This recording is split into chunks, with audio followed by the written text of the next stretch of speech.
Bueno, buenas tardes para todos. Yo soy el doctor Felipe Parra, yo soy médico radiólogo, radiólogo intervencionista. Soy residente también del Hospital de Malvinas Argentinas. Hoy vamos a hablar sobre el tema de malformaciones congénitas del sistema nervioso central. Obviamente es un tema muy amplio, pero vamos a tratar de dar un panorama amplio de las malformaciones congénitas más frecuentes, por lo menos que aprendamos a reconocer las más frecuentes. Los que han visto mis charlas saben que yo procuro siempre poner un poco la parte de la embriología en principio, que sé que es un tema que no es fácil de digerir, que en la facultad a lo mejor nos costó un poco, pero es un tema, es una parte muy importante entender cómo las cosas se desarrollan y cómo van a parar donde terminan en el cuerpo completamente formado, y así podemos saber que cuando se presenta alguna alteración en la parte del desarrollo, pues entender por qué se presentan algunas patologías. En la charla entonces vamos a dividirlo en una parte de la embriología. Voy a tratar de ser muy resumido y muy claro solo para tener ese panorama, y luego vamos a hablar de las patologías específicamente más frecuentes que hay del sistema nervioso central. En la embriología, así a grandes rasgos, la embriología del sistema nervioso central, nos saltamos la parte de la fecundación y de la implantación y el desarrollo inicial del embrioblasto, y hablando solo del sistema nervioso central, lo primero es la neurulación.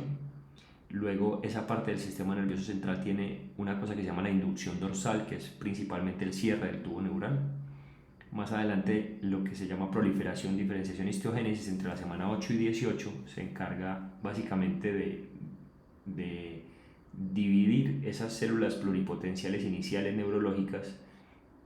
para que se desarrollen siendo o neuronas o las otras células que forman parte del sistema nervioso central que se encarga, las células de glía, de la mielinización. Luego hay una fase de migración, que es básicamente el desplazamiento de las neuronas, no solo de los cuerpos neuronales, sino también de las dendritas y de los axones, para hacer las conexiones y que terminen exactamente en la parte del cerebro donde deben terminar. La poda neural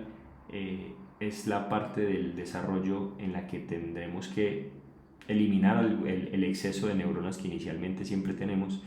para que haya un número adecuado de neuronas y sobre todo de conexiones neuronales entre ellas. Y por último, la mielinización,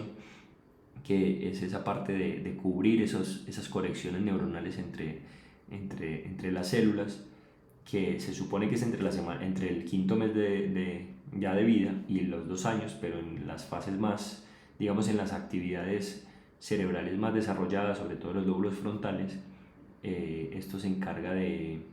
se puede presentar después de la adolescencia. Entonces nos vamos a volver a la semana 2 del desarrollo, donde después de la división múltiple de las células, cuando se empieza a formar el embrioblasto después de la mórula, vamos a terminar con un disco bilaminar de células. A su izquierda tienen el disco bilaminar visto desde arriba, y vamos a suponer que con esa línea roja hacemos un corte transversal en el centro, pues, del disco bilaminar, perdón, y vamos a tener dos capas de células, una superior, que es lo que se llama el epiblasto,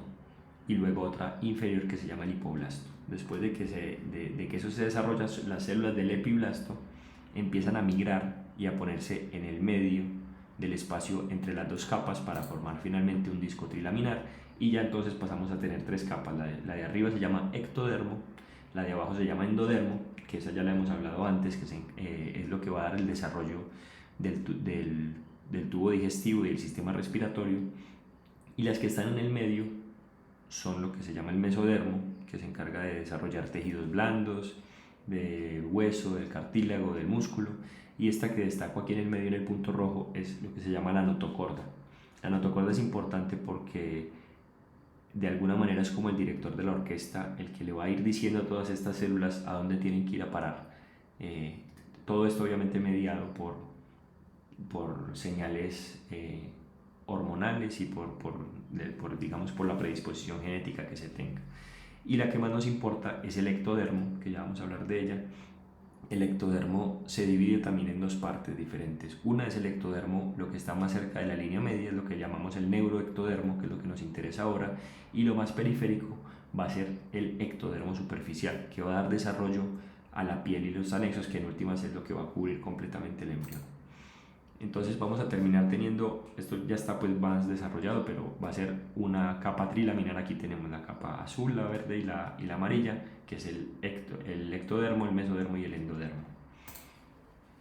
En el desarrollo entonces, el ectodermo superficial va a ser lo que dijimos, cubrir completamente el embrión y el desarrollo de lo que va a ser piel y anexos principalmente. Y cercano a la línea media va a ser el neuroectodermo, que a su vez se divide en un surco neural, que se llama así porque empieza a tener una depresión y verse cubierto por lo que está a los dos lados, que se llama la cresta neural, que empieza a elevarse, digamos a tratar de envolver ese surco neural y a cerrarse completamente y formar un tubo. Entonces empieza a tomar esta morfología hasta que en un momento se cierra completamente y forma el tubo neural. Entonces nos desprendemos completamente del ectodermo superficial. El mesodermo sigue teniendo, obviamente todo esto de desarrollo de las tres capas del embrión, digamos del disco trilaminar, van a irse dando simultáneamente, pero nos vamos a enfocar solo en el ectodermo en este momento. Y por último, cuando ya está cerrado, se forma el tubo neural, que es este que tenemos aquí, la notocorda, que es la que sigue dirigiendo señales, y a los lados hay unas células especializadas que son los somitas, que van a dar el desarrollo también de ciertas partes de la cara. Finalmente terminamos teniendo esta estructura un poco más compleja, el tubo neural aquí en el centro, la notocorda, el ectodermo superficial, lo azul, que está recubriendo completamente, y lo amarillo es el endodermo, que como ya dijimos da desarrollo al tracto gastrointestinal y al sistema respiratorio. Los espacios blancos que tienen aquí son las cavidades celómicas, que es lo que va a dar el desarrollo digamos en el feto ya formado, en lo que va a ser el espacio pleural, el peritoneo, el pericardio y todo. Entonces vamos a volver otra vez a ese disco trilaminar, a tratar aquí en una vista superior. Ese mismo disco trilaminar ya empieza a tomar una morfología ya no de disco, sino que se ensancha en la parte más superior. Digamos que el embrión ya sabe en ese momento qué es lo que va a ser el polo que va a ser su cabeza y el polo que va a ser el polo caudal. Igual todo esto dirigido otra vez por señales hormonales. Entonces ese disco trilaminar tiene este surco en el medio, y en la medida en la que se empieza a levantar el neuroectodermo va a empezar a tratar de envolverlo desde el centro hacia los extremos, digamos cefálico y caudal, y poco a poco se va cerrando y termina teniendo esta morfología. Como digo, se cierra desde el centro hacia los extremos y va a terminar dando un neuroporo anterior o neuroporo rostral o neuroporo caudal y un neuroporo posterior, anterior o rostral o caudal o posterior, neuroporo de cada lado. Cualquier lesión o noxa que se presente en el desarrollo del embrión en alguno de estos momentos, pues va a terminar dando defectos de cierre del tubo neural, sea completo o sea en los extremos de los neuroporos. No voy a hablar mucho del neuroporo posterior porque esto termina degenerando en patologías del desarrollo de la columna, que yo sé que ustedes van a tener una clase de eso, así que nos vamos a enfocar sobre todo en la parte del sistema nervioso central, sobre todo el encéfalo. Entonces el cierre completo de ese tubo neural termina teniendo más o menos esta morfología cuando se cierra completamente. Si en el momento del desarrollo de este cierre del tubo neural no se da adecuadamente, pues dependiendo del momento en el que se presente, pues se presenta la patología. Aquí menciono la patología más, obviamente mientras más temprano en el desarrollo se presente la lesión, pues va a ser más severa